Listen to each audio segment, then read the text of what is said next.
اور جس نے ایک اندازے کے ساتھ آسمان سے پانی نازل کیا، پھر ہم نے اس سے مردہ زمین کو زندہ کیا،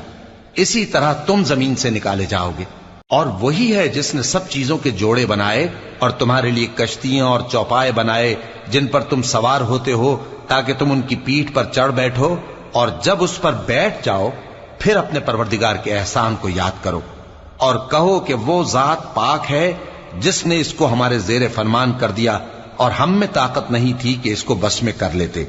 اور ہم اپنے پروردگار کی طرف لوٹ کر جانے والے ہیں۔ اور انہوں نے اس کے بندوں میں سے اس کے لیے اولاد مقرر کی،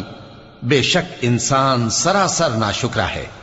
کیا اس نے اپنی مخلوقات میں سے خود تو بیٹیاں لیں اور تم کو چن کر بیٹے دے دیے،